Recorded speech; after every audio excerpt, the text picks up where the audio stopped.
1. Previsiones apocalípticas. Pregunta. 1. ¿Jesús hizo alguna previsión refiriéndose a nuestro momento apocalíptico? Respuesta. Aparece en Mateo 13:24-30. Jesús dijo: El reino de los cielos es semejante a un hombre que sembró buena semilla en el campo. En la hora en que los hombres reposaban, vino el enemigo, sembró la cizaña en el trigo y partió. El trigo creció y dio fruto, mas apareció también la cizaña. Los servidores del padre de familia vinieron diciéndole: Señor, ¿no sembraste buen trigo en tu campo? ¿De dónde viene, pues, la cizaña? Él les dijo: Fue el enemigo que realizó eso. Le replicaron: ¿Deseas que lo arranquemos? No, se lo dijo él. Arrancando la cizaña, vos arriscáis de tirar también el trigo. Dejad que crezcan juntos hasta la cosecha. En el tiempo de cosecha, les diré a los recolectores: arrancad primero la cizaña y atadla en porciones para quemarla. Recoged después el trigo para llevarlo a mi granero. Parábola clásica en que el nazareno maestro utilizó para simbolizar la selección natural al final del ciclo del amor. Desde que él implantó las buenas nuevas de Dios y sembró la semilla del trigo de la liberación, el Evangelio está aguardando que al final de la era de Piscis se produzcan buenos frutos. Los acontecimientos naturales deben ser comprendidos y no temidos, porque Dios es la perfección absoluta. Con el estudio reflexivo de estas enseñanzas, el lector de buena voluntad se sentirá estimulado a direccionar sus aspiraciones rumbo a lo eterno. Percibirá en su propio centro interior un dínamo generador de energía-fuerza, surgirá un nuevo hombre, fuerte y capaz, dinámico y entusiasta. Llegará a la conclusión que fin de los tiempos, apocalipsis, profecías, platillos volantes, temas de poco dominio humano terreno, es apenas más un acontecimiento sideral establecido en la Tierra. Es rutina en la inmensidad del universo. Tras la reflexión, concluiremos que este libro pretende auxiliar para despertar nuestra fuerza superior y el yo crístico para poder traspasar el momento apocalíptico con equilibrio y serenidad, brillo en los ojos, andar varonil, sonrisa jovial y voz plena. Al despertar nuestra fuerza superior, estaremos directamente en comunión con la divinidad y nos propiciará comprender que se trata de un acontecimiento cíclico para la revitalización e higienización de los mundos. Si el hombre no reconoce en su identidad cósmica que es un ser eterno, no advertirá que esto lo faculta para entregarse al amor incondicional y servir al prójimo irisado de luz, de optimismo, de positividad, de belleza y de esperanza. Si él no concibe que servir al prójimo es servir a Dios, ciertamente estará aprensivo delante de los acontecimientos apocalípticos. Pero por ser un acontecimiento natural a Dios, ni Dios mismo lo alterará. Él es la perfección absoluta y en la obra del Creador no hay acaso. Aquel que no solo recibiendo el Evangelio, la semilla del trigo, transformó la oportunidad en harina para el pan de vida, alimentando en sí mismo y en las otras personas la esperanza y la fe, como también enalteciendo la vida, conduciendo a los hombres a la reflexión y a la suprema necesidad de ir en busca del conocimiento trascendente y vivenciar el Evangelio cristiano, aquel que ampara a sus semejantes con espíritu de solidaridad fraterna, comprendiendo la necesidad de vivir y convivir con la hierba tóxica de la ignorancia. Los seres humanos de ese naipe no tendrán duda de que ahora que llegó el momento de la cosecha o de la separación del trigo y la cizaña, estarán aptos por mérito propio a continuar matriculándose en la escuela, tierra para vestir nuevas carnaduras. Lo mismo no acontecerá con aquellos que, habiendo tenido la oportunidad, prefirieron optar por la condición de cizaña. En tal condición, además de no producir frutos para alimentar los hijos de la tierra, dificultarán el crecimiento de otros, absorbiéndoles nutrientes que impulsan el crecimiento espiritual libertador. Aunque semejantes cizaña y trigo, en su condición humana, No lo son en sus intenciones, pues la cizaña tiene tendencia a dificultar los investimentos productivos de los más sensibles en su propuesta divina del crecimiento vertical. En la condición de trigo, él consigue sacar de su esencia el fermento dadivoso para dilatar su conciencia, como también implantar en la esencia espiritual de su prójimo el factor multiplicador de la valorización de la vida universal. Por ser la cizaña muy semejante al trigo en su crecimiento, se caracteriza que es por el fruto que se conoce el árbol. El ser humano, al desnudarse en su acción, es reconocido como lobo o cordero. En la condición de cordero, el hombre es un ser espiritualizado y espiritualizador, consigue que florezca en la conciencia de sus semejantes, el trigo vigoroso de su convicción, no permitiendo que las hierbas tóxicas sofoquen su camino hacia el reino de Dios. En la condición de lobo, por mejor que sea su transformación, será identificado su verdadero propósito revelado por su acción. Jesús, el agricultor sublime, sugiere que no se arranque la cizaña del medio del trigo antes de la cosecha, considerando que al estar sus raíces tan enmarañadas una con las otras, la separación produciría perjuicio también para el trigo. La parábola nos induce al entendimiento de que las apariencias engañan a todos, menos a la ley de Dios, porque el fruto siempre identificará el árbol que lo gestó. Así es que, transportándonos a lo trascendente, concluimos que Dios no extermina, solo da oportunidades. Por esa razón, el mal y el bien deben permanecer juntos en su desenvolvimiento y su crecimiento, porque destruyendo sumariamente el mal es como actuar en sentido contrario a los principios cósmicos de la pedagogía divina. Es ético recordar: aquel que ignora lo bueno que es ser bueno sin buscar un modelo en quien se inspirar para desenvolver su trayectoria evolutiva, ascensional, por cierto, se detendrá. Por ser un momento selectivo, por estar viviendo el juicio final o el final de otro ciclo, el espíritu simbolizado por la cizaña, aquel contrario a la ley de Dios, está siendo reprobado en el curso primario terreno. Por no haber alcanzado la graduación prevista en el cronograma sideral de la constelación solar, será trasladado para otra constelación, donde será matriculado en una enseñanza preescolar, en la condición de incipientes reprobados. Simultáneamente, la verticalización del eje de la Tierra, el espíritu terreno, también se verticaliza, obedeciendo los primordiales objetivos de la vida universal. Cuando sea clasificado el magisterio sideral en la Tierra y funcione como una escuela de espiritualización secundaria, desenvolverá en los próximos milenios era del mentalismo, la sabiduría. Esa frecuencia nos indica que, siendo el Evangelio cristiano registrado en A Árcado desconocido, la apoteosis de la suprema sabiduría cósmica en la vida del humano terrenal, será catalogada por la moral y la ética vividas y predicadas por el Nazareno Maestro. Los alumnos identificados por el trigo, o sea, que están siendo aprobados por haber asimilado las lecciones de fraternidad, solidaridad y comprensión, sin barreras de ideología, de religión o de patriotismo. Aquellos portadores de religión o de patriotismo, aquellos portadores de sentido de responsabilidad, responderán a la graduación exigida por la ley de evolución planetaria.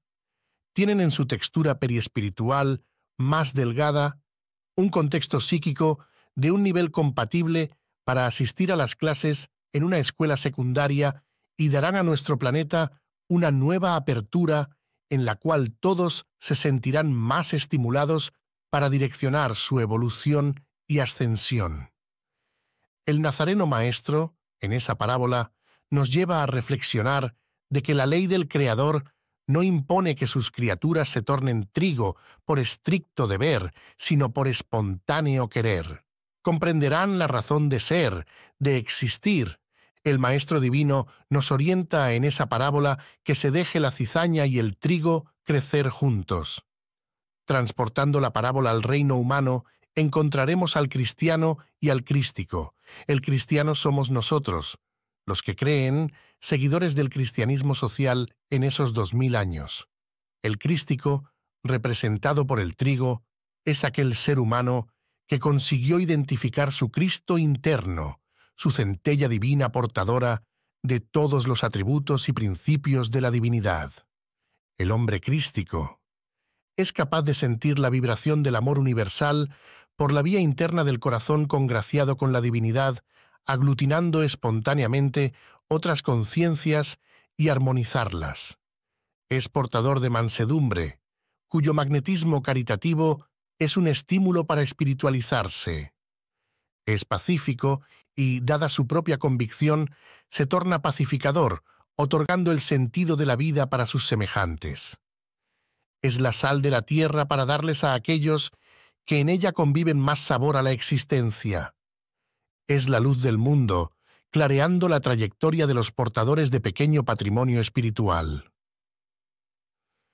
Reflexionemos atentamente ante más un fin de ciclo sin temores, angustia, depresión, pánico, totalmente convencidos de que estamos regidos por leyes perfectas, creadas por el legislador absoluto, el supremo arquitecto del universo, Dios.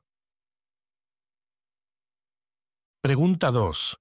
¿La ciencia acepta la predicción sobre el Apocalipsis o el momento profético es observado y estudiado apenas por las religiones? Respuesta. Se ha diseminado por el mundo una infinidad de libros y artículos conteniendo registros de acontecimientos relacionados con el llamado fin de los tiempos.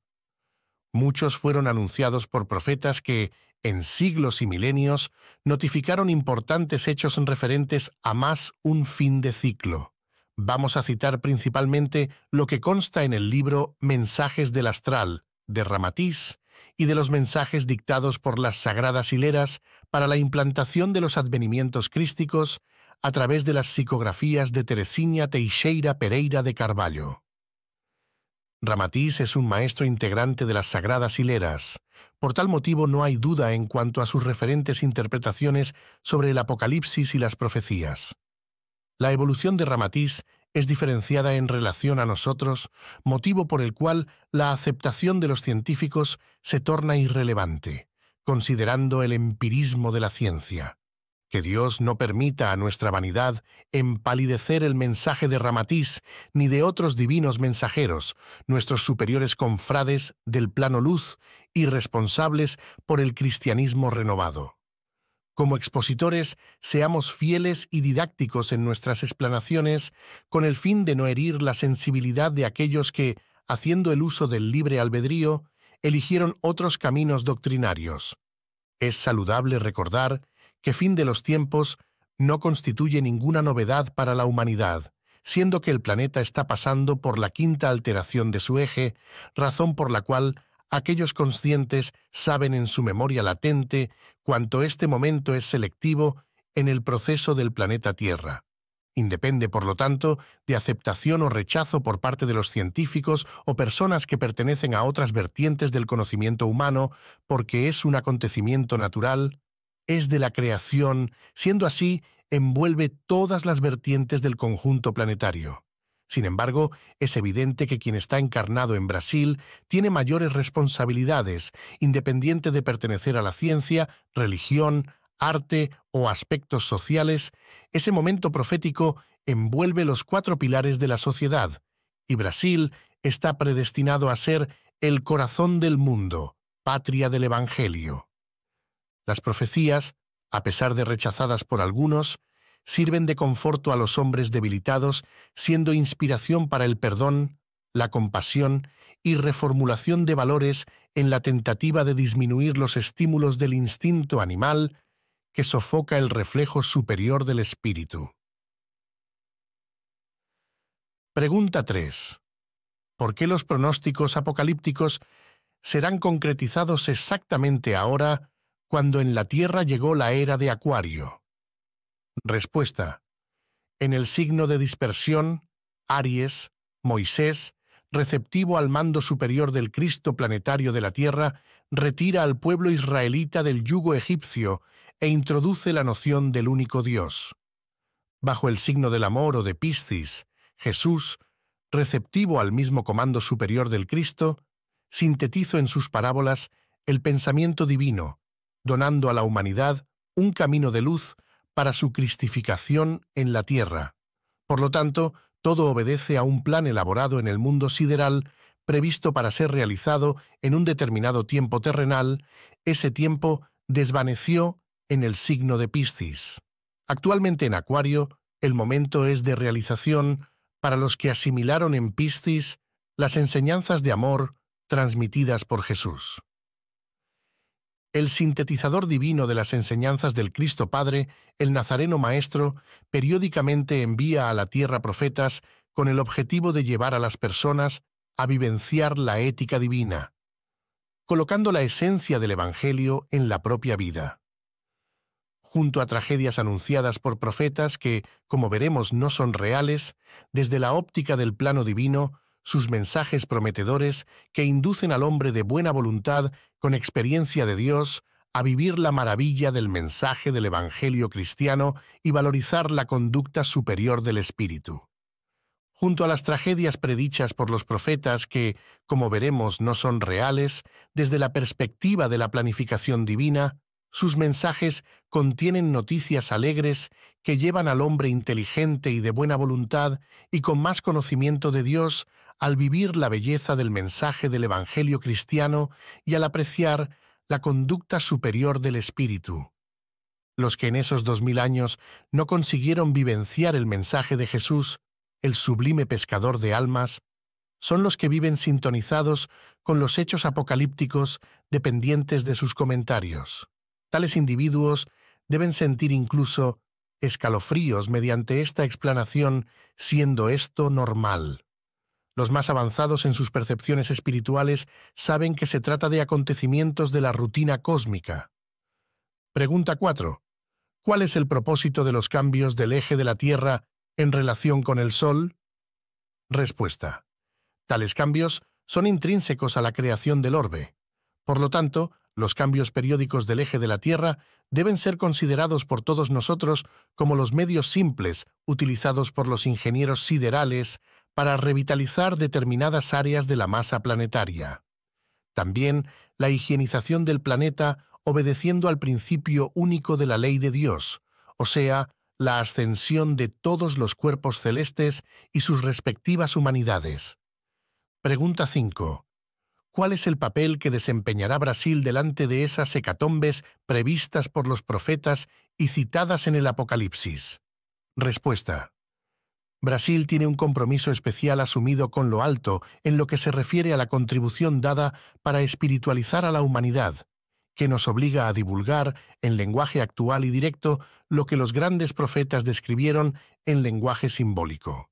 Informaciones más detalladas sobre el papel de Brasil deberán ser encontradas en el bello libro Brasil, Coração do Mundo, Patria do Evangelio, del espíritu Humberto de Campos. De manera que, por haber sido nosotros que trazamos la historia de la Tierra, en este nuestro reencuentro iremos reactivando de nuestra memoria latente los compromisos asumidos con nuestros superiores del plano espiritual para ser actualmente encarnados en Brasil. Transformemos este país en una brújula para nortear la trayectoria del hombre-especie rumbo a su liberación íntima. Pregunta 6. ¿Existen puntos energéticos en Brasil más allá de la Gruta do Maquiné que también hacen parte del programa de transformación de la Tierra? Respuesta. Otro punto magnético en Brasil es la Pedra da Gávea, en Río de Janeiro. Sobre ella escribió Antilus, en nombre de las sagradas hileras. La piedra lisa que contempla la bahía de Guanabara fue una vez la base de proyección de los seres venusiano, de los cuales descienden los antiguos fenicios. La fuerza, campo magnético, que allí existe es perfectamente soportable y adaptable al ser humano. Todavía, su campo de acción abarca todo el Estado y también por el país. Es uno de los brazos, vórtices, que se ligan al triángulo de fuerzas que domina, envuelve el planeta y que ya fue esclarecido por nosotros. La gran piedra lisa, a la que me refiero como el punto de proyección de la raza venusiana, ahora muy extendida en el mundo como descendiente de los fenicios, es, de hecho, un hito, como otros en el planeta. Es como si fuera una especie de escudo de armas de la gente, raza, de ese mundo tan distante de los ojos y el tiempo humanos, pero infinitamente cerca de la tecnología que ya tenían en el momento en que tal roca fue tomada por ellos como un símbolo. Los seres venusianos que dieron origen a los fenicios no fueron exilados de su orbe. Fue un intercambio cultural interplanetario, ejercicios para crear conciencia de familia universal. Otro ítem que debemos considerar en los intercambios interplanetarios es la implantación de la nueva genética en los humanos terrenos, traída por civilizaciones más evolucionadas. Pregunta 7. ¿Existen otros puntos energéticos en el planeta? Respuesta. Son varios los puntos energéticos que existen en la Tierra. Reflexionando sobre el Triángulo de las Bermudas, consultamos a nuestros compañeros espirituales, y Ramatiz, en gesto de cariño y amor, en nombre de las sagradas hileras, escribió: todo que ya fue escrito o expresado verbalmente sobre esa polémica región satisface plenamente a los intereses de poderosos organismos mundiales que objetivan mantenerla envuelta en misterio, en parte por intereses científicos, ya que es necesario preservar las pesquisas y su desenvolvimiento en busca de veracidad y seguridad en los resultados. Por otro lado, no podemos olvidar el interés de la hegemonía económica de la nación que resguardaría el acceso a tal conocimiento tabú. La pléyade de espíritus laboriosos que con nosotros militan en esa esfera científica, ya vos tengo pasado algunos conceptos que más tarde vos propiciaran una buena base para el conjunto de conocimientos intelectuales y morales para que el aprendizaje funcione y en lo sucesivo haya un gran adelanto. En el momento, vos ha de bastar la comprensión y aprensión de esta síntesis. No es un fenómeno, sino son condiciones especiales y específicas de dimensiones desconocidas por los terrenos comunes. Es la aventura de la descubierta, es la compensación de aquel que busca sin perder el ánimo. Adelante. Meditando sobre el Amazonas como campo energético, solicitamos una aclaración del plano espiritual y Antilus, en nombre de las sagradas hileras, escribió: el pulso vibrante abrigado en la profundidad del continente australiano equivale en frecuencia a aquel que existe en la región interior del Amazonas. Por afinidad físico-química, ambas se comunican por el impulso magnético comprendido en la porción ferrosa y mineral que compone gran parte del territorio de Minas Gerais. Tales líneas de fuerza pasan a formar un triángulo imperfecto. Su equivalencia vibracional confiere a los continentes, el australiano y el sudamericano con sus adyacentes, donde se encuentra inserida la mayor capacidad de alcance sensorial. Las oscilaciones de temperatura y presión no interfieren en los puntos básicos de la constitución del triángulo. Por el contrario, tales oscilaciones o diferencias mantienen en tensión y firmes las líneas energéticas comandadas por la capa de magnetos formada por los metales nobles del territorio brasilero. La triangulación magnética que unifica las fuerzas de los continentes australiano y sudamericano tiene, como efecto material y concreto, la unificación de los suelos, en sus características físico-químicas de origen intrínseca.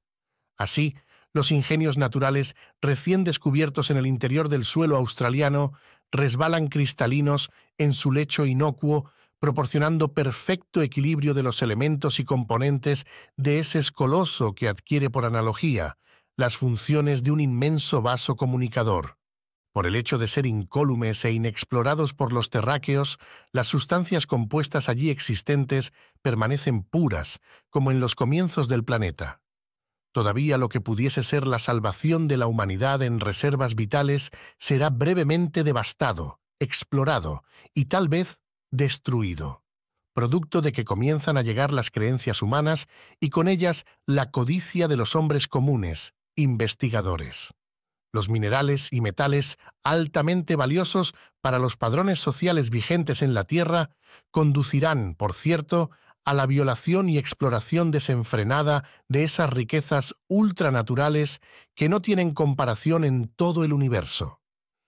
Cuando me refiero a la triangulación de la fuerza, me reporto a la estructura intrínseca del planeta, o sea, a su conformación original, luego de su primero enfriamiento, exceptuando en su cerne o núcleo todavía incandescente.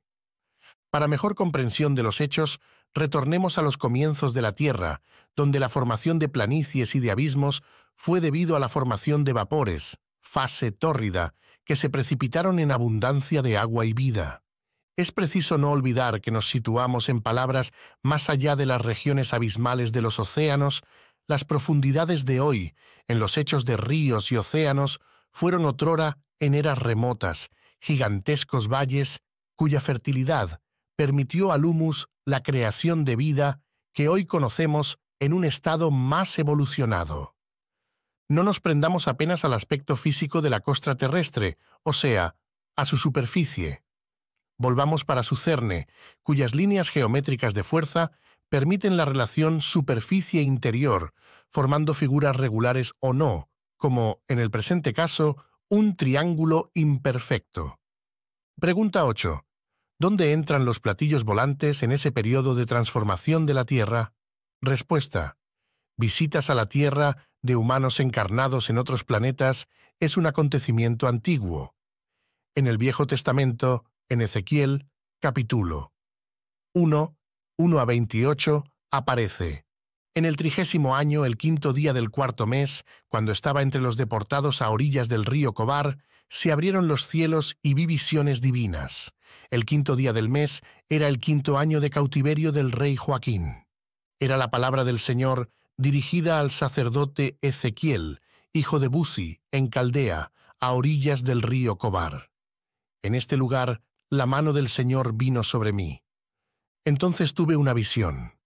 Soplaba un viento feroz desde el norte, una nube espesa con un rayo de fuego ardiente, y en el centro, en medio del fuego, tenía un resplandor rojo. En el centro estaba la imagen de 4 seres que parecían tener una forma humana. Cada uno tenía 4 caras y 4 alas. Sus patas eran rectas y las plantas de sus pies se parecían a las del toro y brillaban como bronce pulido. En sus 4 lados, las manos humanas sobresalían de debajo de sus alas. Los 4 tenían caras y alas. Sus alas se tocaron entre sí. Cuando se movieron, no giraron. Cada uno caminó hacia adelante. En cuanto a la apariencia de sus caras, todos tenían una figura humana. Los 4, una cara de león a la derecha. Los 4, una cara de toro a la izquierda. Y los 4, una cara de águila. Esto es lo que estaba en sus caras. Sus alas se extendieron hacia arriba. Cada uno tenía 2 alas que tocaban a los demás y 2 alas que cubrían sus cuerpos. Cada uno avanzó. Fueron al lado donde su espíritu los condujo. No se volvieron cuando caminaron. En medio de estos seres se podían ver algo como brasas brillantes, como antorchas circulando entre ellas. Y de ese fuego, que proyectaba una luz deslumbrante, salieron relámpagos. Los seres zigzaguearon como un rayo. Ahora, mientras contemplaba a estos seres vivos, vi una rueda en la tierra al lado de cada uno de los 4. La apariencia y la estructura de estas ruedas eran las de una gema Tarsis. Los 4 se parecían y parecían construidos uno dentro del otro. Podrían moverse en 4 direcciones sin regresar en sus movimientos. Sus aros eran de una altura asombrosa, adornada con ojos alrededor de la circunferencia. Cuando los seres vivos se movían o se levantaban de la tierra, las ruedas se movían y se elevaban con ellos. Dondequiera que el espíritu los condujera, iban, y las ruedas con ellos se levantaban, porque el espíritu del ser vivo, del mismo modo, animaba las ruedas. Cuando caminaban, se movían. Cuando se detuvieron, también interrumpieron el curso. Si se levantaban de la tierra, las ruedas también estaban suspendidas, porque el espíritu de estos seres vivos estaba también en las ruedas.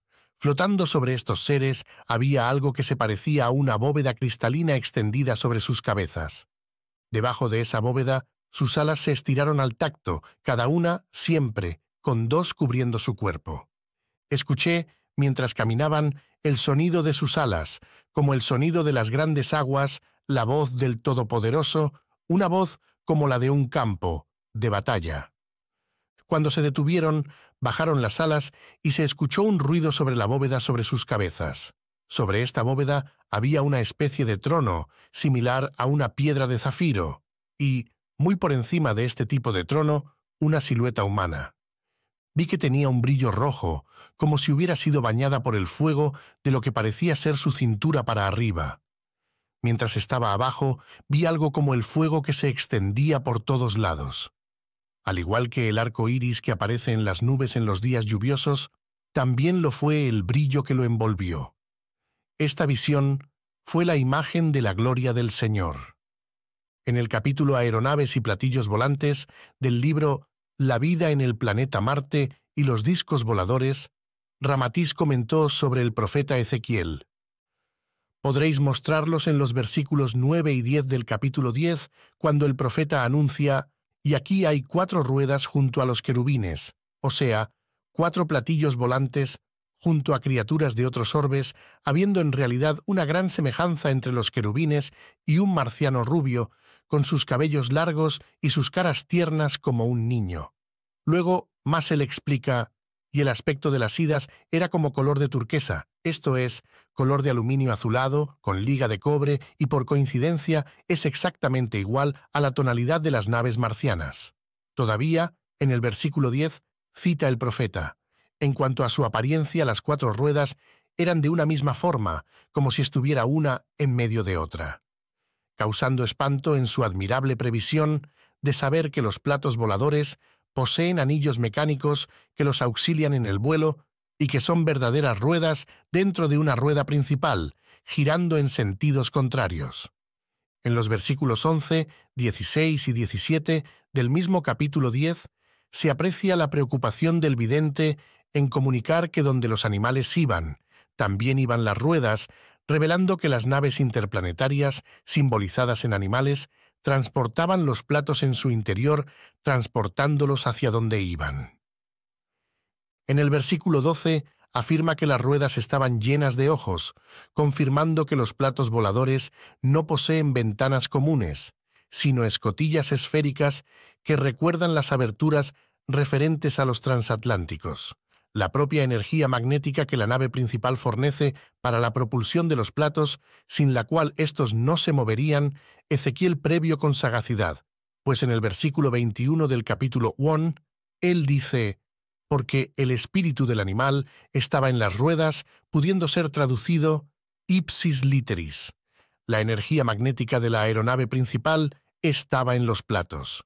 Hay con certeza clara identificación con los marcianos.